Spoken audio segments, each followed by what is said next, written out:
जोहार, पहचाना मुझे? मैं हूँ गणना प्रपत्र यानी इन्यूमरेशन फॉर्म। जैसा कि आप सब जानते हैं, झारखंड में एसआईआर की प्रक्रिया शुरू हो चुकी है और 30 जून से 29 जुलाई तक इन्यूमरेशन फॉर्म भरे जाएंगे। तो इसी दौरान मैं यानी इन्यूमरेशन फॉर्म आऊंगी आपके घर, वो भी डबल रोल में। नहीं, फॉर्म देखकर घबराने की जरूरत नहीं है, क्योंकि इस फॉर्म को भरना बेहद आसान है। तो चलिए अब मैं आपको बताती हूँ कि आप कैसे बिल्कुल आसानी के साथ अपना इन्यूमरेशन फॉर्म भर सकते हैं। मेरे सबसे ऊपर लिखा है मुझे आपके घर पहुँचाने वाली यानी आपकी बीएलओ का नाम और मोबाइल नंबर। अब सबसे पहले आप मुझे 4 भागों में बांट सकते हैं, ऐसे।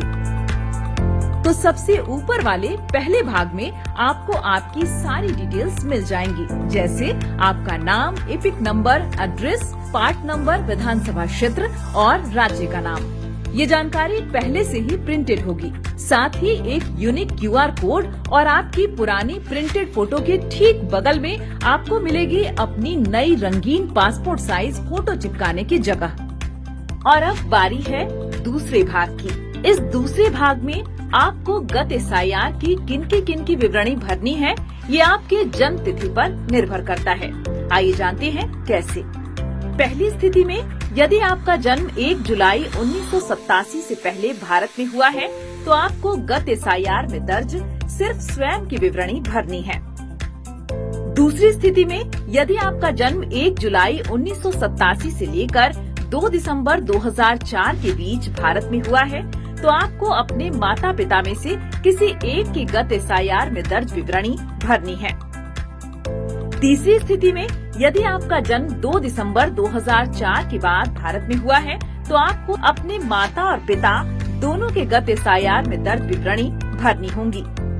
तो पहली स्थिति में जिनका जन्म 1 जुलाई 1987 से पहले हुआ है, वो इन्यूमरेशन फॉर्म के इस हिस्से में अपनी विवरणी इस प्रकार भरेंगे।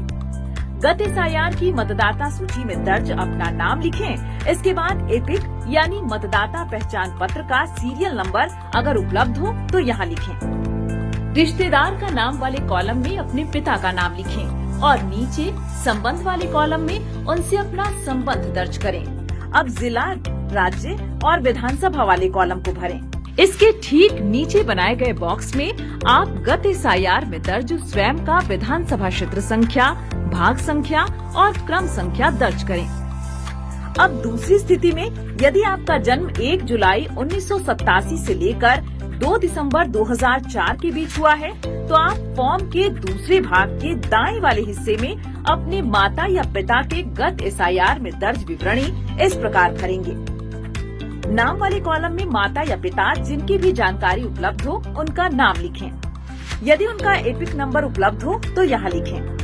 अब तीसरे कॉलम जहाँ रिश्तेदार का नाम लिखना है, वहाँ ऊपर नाम वाले कॉलम में जिनका नाम लिखा है उनके पिता का नाम लिखें। इसके नीचे वाले कॉलम में उनसे अपना संबंध लिखें। अब जिला, राज्य और विधानसभा वाले कॉलम को भरें। इसके ठीक नीचे बनाए गए बॉक्स में गत एसआईआर में दर्ज उनकी विधानसभा क्षेत्र संख्या, भाग संख्या और क्रम संख्या लिखें। अब तीसरी स्थिति में यदि आपका जन्म 2 दिसंबर 2004 के बाद हुआ है, तो आप फॉर्म के दाएं वाले हिस्से में दी गई जगह को कुछ इस तरह एक लकीर के माध्यम से 2 हिस्से में विभाजित कर लें।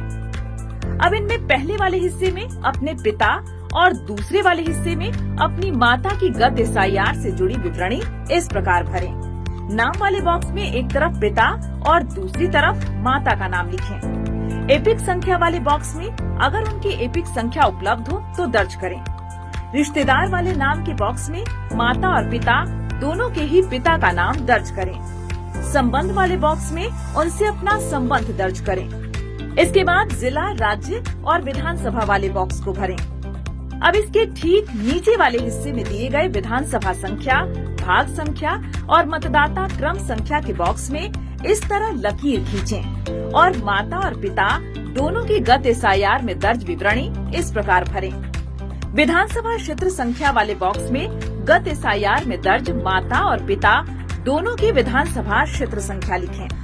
इसी तरह भाग संख्या और क्रम संख्या में गत एसआईआर में दर्ज माता और पिता दोनों की भाग और क्रमांक संख्या दर्ज करें। अब आते हैं फॉर्म के तीसरे हिस्से में। यहाँ आपको अपनी कुछ सामान्य जानकारियाँ दर्ज करनी होंगी, जैसे अपनी जन्म तिथि, यदि आपका आधार नंबर उपलब्ध हो तो यहाँ लिखें। उसके बाद अपना मोबाइल नंबर और फिर अपने पिता या अभिभावक का नाम, यदि आपके पिता या अभिभावक का मतदाता पहचान पत्र संख्या उपलब्ध हो तो यहाँ लिखें। उसके बाद अपनी माता का नाम लिखें। यदि उनका मतदाता पहचान पत्र संख्या उपलब्ध हो तो आप उसे भी अगले कॉलम में दर्ज करें। यदि आवश्यकता हो तो अगले कॉलम में अपने पति या पत्नी का नाम और उनका मतदाता क्रमांक दर्ज करें। लीजिए, आपने अपना इन्यूमरेशन फॉर्म लगभग भर ही लिया है, लेकिन अभी बाकी है सबसे जरूरी काम। इन्यूमरेशन फॉर्म के चौथे हिस्से में 3 महत्वपूर्ण घोषणाएं लिखी हैं। यदि आप स्वयं अपना इन्यूमरेशन फॉर्म भर रहे हैं तो इसे ऐसे पढ़ें। ऊपर उल्लिखित मतदाता, जो कि मैं स्वयं हूँ, ने किसी अन्य देश की नागरिकता प्राप्त नहीं की है। मैं मतदाता सूची में शामिल होने के लिए आवेदन कर रहा हूँ और ऊपर उल्लिखित नाम, जो कि मैं स्वयं हूँ, किसी अन्य विधानसभा क्षेत्र, संसदीय क्षेत्र में शामिल नहीं हूँ। मुझे पता है कि इस आवेदन के संबंध में उपरोक्त कथन या घोषणा करना जो झूठा है और जिसके बारे में मैं जानता या मानता हूँ कि वह झूठा है या जिसे मैं सच नहीं मानता हूँ, लोक प्रतिनिधित्व अधिनियम 1950 की धारा 31 के अंतर्गत 1 वर्ष तक का कारावास या जुर्माना या दोनों हो सकता है। और यदि आप परिवार के किसी अन्य सदस्य के लिए इन्यूमरेशन फॉर्म भर रहे हो तो इसे ऐसे पढ़ें।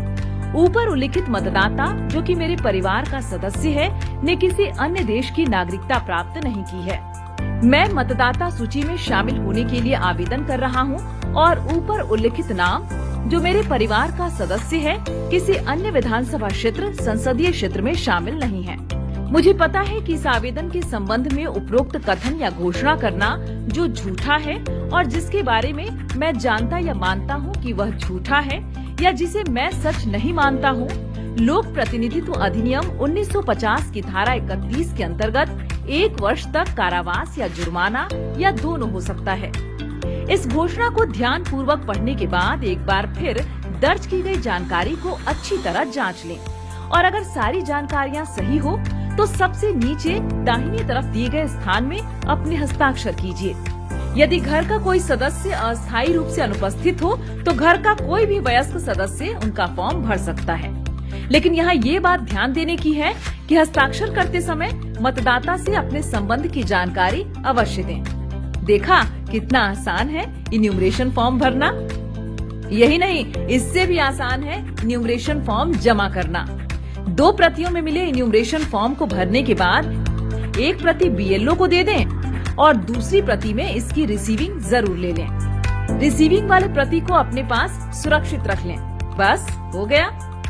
और एक बात, इन्यूमरेशन फॉर्म भरने में देर न करें। फॉर्म मिलते ही जितनी जल्दी हो सके इसे भरकर जमा करें। इन्यूमरेशन फॉर्म के साथ कोई भी दस्तावेज नहीं देना है। सिर्फ पात्र भारतीय नागरिक ही इन्यूमरेशन की इस प्रक्रिया में भाग ले सकते हैं। वैध अथवा अवैध रूप से भारत आए किसी विदेशी नागरिक का सत्य या मिथ्या जानकारी देना, रिक्त या आंशिक रूप से इन्यूमरेशन फॉर्म भरना या फॉर्म पर हस्ताक्षर करना जन प्रतिनिधित्व अधिनियम की धारा 31 के तहत एक दंडनीय अपराध है। अगर कोई भी विदेशी नागरिक भरा हुआ इन्यूमरेशन फॉर्म बीएलओ को व्यक्तिगत रूप से अथवा ऑनलाइन माध्यम से जमा करता है तो ईआरओ उस आवेदक के खिलाफ एफआईआर दर्ज करेंगे। विदेशी नागरिक इन्यूमरेशन फॉर्म न भरें और बिना हस्ताक्षर किए ही बीएलओ को तुरंत वापस करें। एसआईआर की प्रक्रिया से हमारी मतदाता सूची होगी एकदम शुद्ध और सटीक। तो इस अभियान में आप भी अपना योगदान दें और जागरूक मतदाता का कर्तव्य निभाएं।